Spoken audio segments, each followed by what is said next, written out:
small European grey wolves in this enclosure, and they've bought it so far. And they are all native or endemic to Madagascar, so found on the island of Madagascar. So yeah, that's given our lemur species plenty of time to diversify.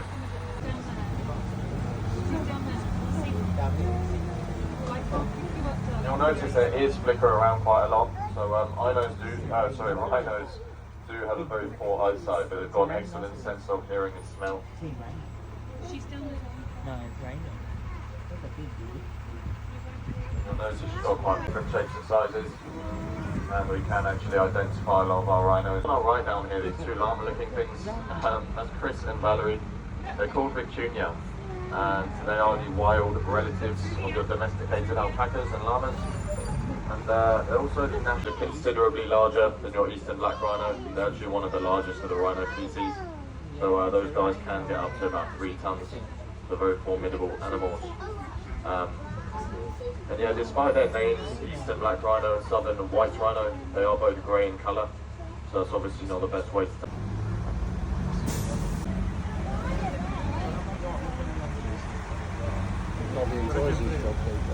It's nice to see them. Again, like on a lot of my safaris, it's quite hard to see.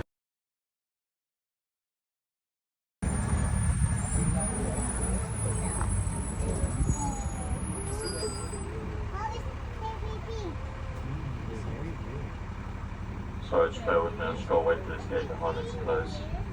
And the one with the big antlers there, he's called Vladimir. He's the king of the sandbars.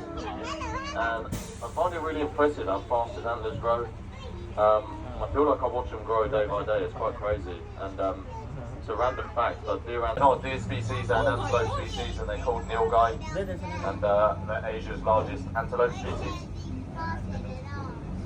Right, then all your kind of sort of spots, those are called axis deer or shit-out deers. Then all your really orangey looking ones, those are called Barasingha deer, and they're native to the Indian subcontinent. And then amongst them in there somewhere we do have 2 very rare pair of David deers that are native to China. Actually went extinct in the wild. One of my favourite animals here in the park. They're really funny and they're really smart and they're very cheeky as well. But yeah, those are 3 girls and they are quite naughty and full of character. And they love to stand in front of us. So the ones we have here at the park, they're called Nubian giraffes, and they come from parts of Uganda and Kenya. It's incredible, they've got some really impressive horns, they're very majestic looking. And they do actually have the longest horn to body ratio of any cow species. They're also a critically endangered species, and they come from parts of Southeast Asia. And as one of them is demonstrating in that water might be on their bodies, kind of as a natural insect repellent, if you will. They're really impressive looking animals. 1960s. And there was actually less efforts. We managed to bring back their population, the 2,000 individuals, which is really incredible. Yeah, there's a few babies in there as well. Ecosystem engineers, or a keystone species.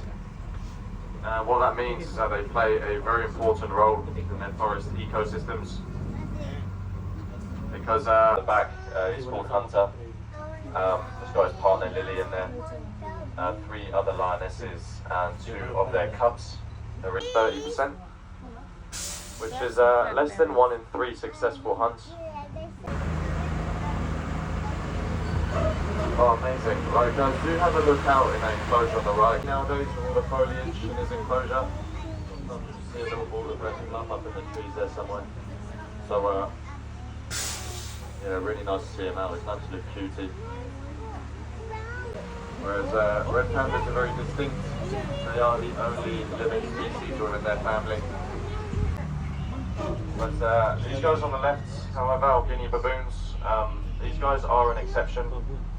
And these guys do spend the vast majority of their time, which is really impressive. So yeah, do develop a very strong social. They're quite funny, these baboons. And from about 2 to 3 inches long, their teeth. which is, they're quite smart little monkeys. Having said